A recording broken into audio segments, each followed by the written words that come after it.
झारखंड के दुमका जिला का ये वही मनहूस घर है जिसमें अंकिता रहती थी और एक सरफिरा ने रात के 4 बजे उसके ऊपर पेट्रोल छींट दिया, उसको पूरी तरीके से जला दिया। फिर उसका इलाज जो है यहाँ के अस्पताल में हुआ और सही से नहीं हो पाया। उसके बाद से उसको रिम्स रेफ़र किया गया और वहाँ पे भी सही से इलाज नहीं हुआ और वो आज हमारे बीच में नहीं है। वो हम सब की बहन थी और कहीं नहीं तो कहीं उसका गुनाह इतना ही था कि उसे वो सिरफिरा आशिक पसंद नहीं था। आज वो सिरफिरा आशिक जब पुलिस के कस्टडी में जाता है तो मुस्कुराता है। ज़रा सोचिए, धर्म से ऊपर उठ के सोचने की ज़रूरत है। इंसानियत के हिसाब से भी अगर हम लोग सोचें तो कहीं नहीं तो कहीं ये इंसानियत को शर्मसार करने वाला घटना जो है झारखंड में घटा है। और ये अंकिता का घर है, आप लोग देख सकते हैं क्या स्थिति है। अभी अंकिता की दादी जो है वो खाना बना रही है, देखिए ये, और दादाजी हैं अंकिता के। और यही छोटा सा घर है जिसमें सिर्फ और सिर्फ 2 कमरा है और इस कमरे में जो है अंकिता रहती थी इसमें। और रात के 9 बजे फ़ोन आता है कि ज़बरदस्ती मैं तुमसे बात करना चाहता हूँ या और भी बहुत सारी चीज़ें। और वो जब नहीं मानती है तो 4 बजे जो है वो सिरफिरा आशिक इधर से ही आता है और यहाँ से पेट्रोल जो है, ये बेड है अंकिता का, इस पे अंकिता सोई हुई थी, उसके ऊपर डाल देता है और आग लगा देता है। और ये बेड जो है वो खिड़की से सटा हुआ था। दादाजी हैं अभी हमारे साथ। क्या नाम हुआ आपका? हमारा नाम अनिल कुमार सिंह है। अच्छा, कितने बजे का घटना है? ये 4:30 बजे सुबह का है। 4:30 बजे सुबह का है। अच्छा, 23 तारीख को। उस समय आप कहाँ सोए थे? हम थोड़ी इस रूम में थे, हम और बेटा दोनों सोए। बेटा दोनों सोए हुए थे और अंकिता इसमें सोई? हाँ। और बाकी कोई घर का परिवार? दादी और पोता यहाँ खटिया घींच देते हैं। हाँ। पंखा चलता है सामने में। हाँ। यहाँ सुतती थी, चौकी घींच के सोते थे। हाँ। तो वो जब आया तो आग लगाया तो आप लोगों को कब पता चला? हाँ, आग लगाया तुरंत पता चला कि जला गया। शाहरुख हमको जला दिया, पापा बाबा जला दिया। हाँ, उसके बाद हम लोग कहे कि गैस में आग लग गया। क्या हुआ? मैं उठने के बाद होता नक बखाता आदमी सर। तो उसके बाद तब आकर के हमारा बेटा पानी उस पर छीटा दिया, पलंग चौकी पर तो बुता। तो उसके बाद से आप लोग अंकिता को यहाँ से कहाँ लेके गए? यहाँ मेडिकल हॉस्पिटल ले गए, दुमका। हाँ। तो फिर वहाँ पे इलाज कैसे हुआ? वहाँ पर इलाज हुआ। हाँ। लेकिन वहाँ न AC की निजाम, AC 3 हुआ है। हाँ। कि कोई काम नहीं कर रहा है। कोई काम नहीं कर रहा है। तो वहाँ पे इलाज हुआ होता अगर ठीक से तो शायद बच जाती। अंकिता का चेहरा नहीं जला हुआ था और इलाज के दौरान अंकिता ने बढ़िया से स्टेटमेंट दिया था। उसका वीडियो जो है सोशल मीडिया पे और न्यूज़ चैनलों पे वायरल है। जब वो उस कंडीशन में थी, सिर्फ और सिर्फ उसका शरीर जला हुआ था। उसका इलाज अगर सही से होता यहाँ पे दुमका में या रिम्स में, एयर एम्बुलेंस अगर मुख्यमंत्री के लिए आ सकता है, प्रधानमंत्री के लिए आ सकता है, विधायक सांसद बिजनेसमैन के लिए आ सकता है, तो एयर एम्बुलेंस आम आदमी के लिए क्यों नहीं आ सकता है? झारखंड में जब नक्सलवादी हमला होता है तो पुलिस वाले या झारखंड फोर्स के जवान अगर शहीद होते हैं तो उन्हें भी एयर एम्बुलेंस नहीं मिलता है। ये है सच्चाई। कहीं नहीं तो कहीं अगर हर एक हेडक्वार्टर में, जिला हेडक्वार्टर में कम से कम एक हेलीकॉप्टर एयर एम्बुलेंस के रूप में होना चाहिए। इतना तो सक्षम सरकार है ही। झारखंड के हर एक जिला में एक हेलीकॉप्टर तो रखा ही जा सकता है। चुनाव के समय में एक जिला में 10-10 हेलीकॉप्टर नेताओं के प्रचार के लिए आ जाता है, तो लोगों के मदद के लिए एक हेलीकॉप्टर क्यों नहीं आता है? उसके बाद से शाहरुख पकड़ा कब गया? शाहरुख उसी वक्त पकड़ा गया। उसको भाई को पकड़ के लाया पहले। हाँ। तो भाई उसको फ़ोन करके थाना बुलाया। हाँ। तो वो 1:30 बजे की 1 बजे गिरफ्तारी हुआ। दिन में। हाँ। आप लोग जो है अंकिता को जो है यहाँ से एम्बुलेंस से लेके गए थे कि अपनी गाड़ी से? कहाँ? वहाँ रांची यहाँ पे हॉस्पिटल टोटो से ले गए थे। टोटो से लेके गए थे, एम्बुलेंस नहीं आया था? ना, एम्बुलेंस कहाँ आया? एम्बुलेंस नहीं। ज़रा सोचिए, जिस उम्र में इस दादाजी को जो है अंकिता का शादी करना चाहिए था, उसका डोली उठाना चाहिए था, उस उम्र में इन्होंने अर्थी उठाया है। ये है सच्चाई। आज जो है बहुत सारे पुलिस फोर्स के जवान जो है यहाँ पे हैं। सरकार ने आदेश दिया है, धारा 44 लगा हुआ है, लेकिन एक बार धारा 44 जो है उन अपराधियों के ऊपर लगना चाहिए। एक बार जो है यहाँ के नियम को बनाने वाले, कानून को बनाने वाले नेताओं के ऊपर लगना चाहिए। क्यों सऊदी अरबिया में इस प्रकार का घटना नहीं होता है? क्यों इजराइल में इस प्रकार का घटना नहीं होता है? क्यों अमेरिका में चोर के पीछे हेलीकॉप्टर लेके पुलिस पड़ जाता है? क्यों जो है यूरोपियन कंट्री में चोर अगर कहीं किसी भी प्रकार का घटना को अंजाम देता है तो ऊपर से हवाई सर्वेलांस से उसको पकड़ा जाता है, ट्रैक किया जाता है? हिंदुस्तान में क्यों नहीं किया जाता है? दुनिया का सबसे अमीर राज्य झारखंड है, सबसे ज़्यादा खनिज संपदा झारखंड में है, और झारखंड के लोग परेशान हैं, इनको एम्बुलेंस तक नहीं मिला।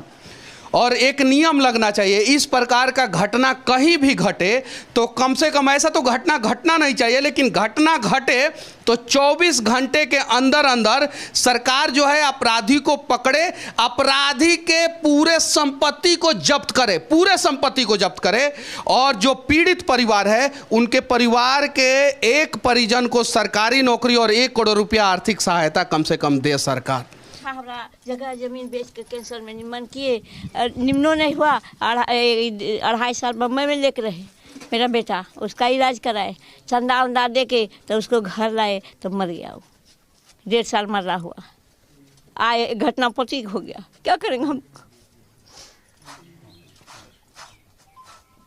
इस बारे में नहीं जानते हम, और तो दिमाग हमको नहीं है, हमको आखिर कोई दिमाग काम नहीं करता है, कोई दिमाग हमको काम नहीं करता। दुलारी पोती था, पढ़ने का उसको बहुत शौक था,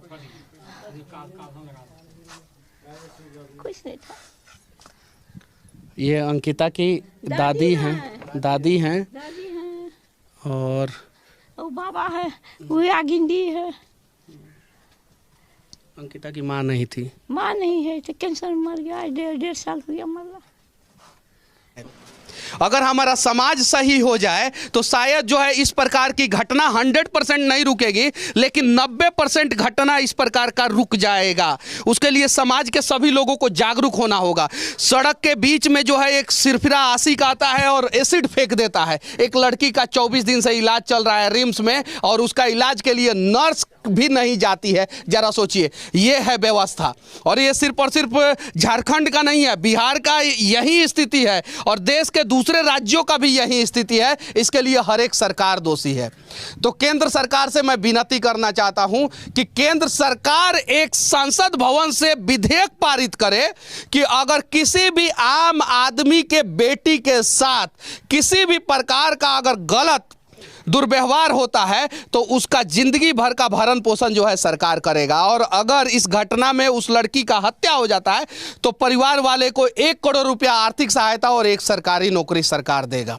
उसके अलावा हत्यारे का पूरा संपत्ति जो है सरकार जब्त करके जो है ना वो पीड़ित परिवार को दे देगा। मैं दावे के साथ कहता हूं कि 90% आपराधिक घटनाएं जो है वो रुक जाएगी और लड़कियां इस देश में सुरक्षित हो जाएंगी।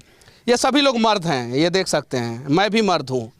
और हम मर्दों के बीच में एक लड़की के ऊपर जो है एसिड अटैक हो जाता है, हम मर्दों के बीच में जो है एक लड़की को कोई सिरफिरा आशिक आके जला देता है, तो हमें अपने मर्दानगी पे शक होना चाहिए। अगर हम लोग सच में मर्द हैं ना तो वैसे वैसे अपराधियों को जो है ना वो इस प्रकार से सजा दे कि रूह कांप जाए। नागालैंड में एक लड़के ने रेप किया था, लोगों ने जेल में घुस के जो है ना उसको सजा दिया, और उसके बाद से नागालैंड में रेप नहीं होता है। आंध्र प्रदेश की राजधानी हैदराबाद में एक घटना घटा था, पुलिस ने सिर्फ और सिर्फ 48 घंटे के अंदर जो है ना एनकाउंटर कर दिया उस अपराधी का। एक विकास दुबे नाम का कानपुर का अपराधी था जिसने 11 पुलिस वाले का हत्या किया था। पुलिस वाले ने उसकी गाड़ी जो है सबके सामने पलटा दी, और सबको पता था कि गाड़ी पलटी गई है, पलटी नहीं है। इस प्रकार से अपराधियों का अंदर खौफ पैदा हुआ, और उसके बाद से यूपी पुलिस के ऊपर किसी ने हाथ नहीं उठाया। हैदराबाद में उसके बाद से किसी का बलात्कार नहीं हुआ है, नागालैंड में बलात्कार नहीं हुआ है। वैसा कुछ किया जाए झारखंड में बलात्कारियों के साथ, वैसा कुछ किया जाए झारखंड में लड़की के ऊपर एसिड अटैक करने वाले के साथ, वैसा कुछ किया जाए अंकिता जैसी लड़की को पेट्रोल से जलाने वाले के साथ, तब जाके इस प्रकार का घटना रुकेगा। वरना हम जैसे मीडिया यहाँ पे आएंगे, लाइन लगाएंगे, घटना को दिखाएंगे, ऐसे ऐसे पुलिस वाले 10-20 दिन रहेंगे, उससे ज़्यादा तो ये लोग नहीं रहेंगे। इनको सरकार ने भेजा है, मच्छर काटता होगा, यहाँ पे रहने का व्यवस्था नहीं है, फिर भी इनको रहना है। क्यों? क्योंकि लॉ एंड ऑर्डर जो है इन्हीं के कंधे पे है, इन्हीं को बचाना है। और कल अगर इन्हीं के परिवार वालों के साथ इस प्रकार का घटना हो जाएगा तो ये लोग अपने परिवार को इंसाफ नहीं दिला पाएंगे, ये लोग भी नहीं दिला पाएंगे, क्योंकि उस समय जो है दूसरे पुलिस वालों को इनके घर पे भेजा जाएगा। यह है सच्चाई। आइए ना बदलते हैं हम लोग ईमानदारी पूर्वक, धर्म का एंगल ना दिया जाए, इसे इंसानियत का एंगल दिया जाए। एक इंसान को एक हैवान ने जला दिया है, बस प्रयास किया जाए। धारा 44 की क्या ज़रूरत थी? नहीं लगनी चाहिए थी। धारा 44 इसलिए लगा हुआ है कि प्रशासन को डर है कि कहीं कोई उपद्रव ना मच जाए। उपद्रव घटना घटने के बाद क्यों मचाएंगे यार? जब इस प्रकार का सिरफिरा आशिक जो है कॉलेजों में जाके जो है छेड़खानी करता है, स्कूलों में, चौक चौराहे पे, पार्क में छेड़खानी करता है, उस समय हम मर्द लोग क्या करते हैं? उसी समय रोका जाए इस प्रकार की घटना को, ताकि जो है भविष्य में कोई भी दादा जो है ना वो बेसहारा ना हो। बच्चे अनाथ होते हैं ना, यहाँ पे तो एक दादाजी अनाथ हो गए हैं। हमने सुना है कि बच्चे अनाथ होते हैं ना, यहाँ पे तो एक दादी अनाथ हो गई है। इनके ऊपर जो दुखों का पहाड़ टूटा है उसको किस इंची टेप से नापेंगे? कोई मेजरमेंट है? कोर्ट के पास कुछ जानकारी है कि किस प्रकार से इनके दिल पे जो है वो थर्मामीटर रखेंगे और नाप लेंगे कि इनका जो है दर्द जो है उसका टेम्परेचर जो है इतना है? नहीं है। सच्चाई ये है कि इसके लिए प्रशासन दोषी नहीं है, सरकार दोषी नहीं है, इसके लिए 99% जो है समाज दोषी है। तो सबसे पहले समाज को बदलने की ज़रूरत है, और जिस दिन हम लोग बदल जाएंगे ना, उस दिन फिर कि कोई अंकिता जो है ना वो कोई सिरफिरा आशिक के चक्कर में नहीं जलेगी। बस प्रयास किया जाए। और हाँ, झारखंड के लोगों से विनती करना चाहता हूँ कि मदद कीजिए इस दादाजी का। इस दादाजी का जो भी बैंक अकाउंट होगा, जो भी इस परिवार का खाता होगा, वो हम लोग डाल देंगे। मदद कीजिए, 1-1 रुपया मदद कीजिए, लेकिन मदद कीजिए। पैसा से इनकी पोती वापस नहीं आएगी, पैसा से इनको सहानुभूति नहीं मिलेगा, लेकिन एक प्रयास तो हम लोग कर सकते हैं ना।